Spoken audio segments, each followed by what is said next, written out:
Hi hello അസ്സലാമു അലൈക്കും. ഇന്നൊരു മിനി വ്ളോഗാണ്, ഒരു ചെറിയ ഈവനിങ് വ്ളോഗ്. സൺഡേ ആയതുകൊണ്ട് തന്നെ നമ്മുടെ പ്രിയപ്പെട്ടവരോടൊപ്പം പുറത്തൊരു ചെറിയ ട്രിപ്പ്. വേറൊന്നുമല്ല, നമ്മുടെ അടുത്തുള്ള അഴീക്കെ ബീച്ചിലേക്കാണ്. അങ്ങനെ എല്ലാവരും കൂടെ അഴീക്കെ ബീച്ചിലെത്തിയിട്ടുണ്ട്. അങ്ങനെ അവിടെ നമ്മൾ ആസ്വദിച്ച കുറച്ച് രസകരമായും സന്തോഷകരമായ കുറച്ച് നിമിഷങ്ങളാണ് ഈ വീഡിയോയിൽ.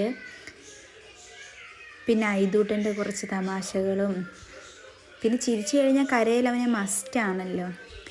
പിന്നെ ഇന്നത്തേക്കാൾ നല്ല കാറ്റായിരുന്നു അവിടെ. പിന്നെ കുറച്ച് ഫേവറബിളായിട്ടുള്ള കുറച്ച് പിക്സ്, പിന്നെ ഉമ്മാമാരുടെ കുറച്ച് നടത്ത. കൂടുമ്പോൾ ഇമ്പമുള്ളതല്ലേ കുടുംബം, അതുപോലുള്ള. അങ്ങനെ സന്ധ്യയായി അവിടുന്ന് തിരിച്ചു വന്നപ്പം. പിന്നെ എവിടെ പോയാലും കളിപ്പാട്ട് അത് അക്കുവിനും ഐദുവിനും മസ്റ്റായിരിക്കും. അങ്ങനെ എല്ലാം വാങ്ങിച്ച് നമ്മൾ നല്ല സന്തോഷത്തോടെ തന്നെ എല്ലാവരും തിരിച്ച്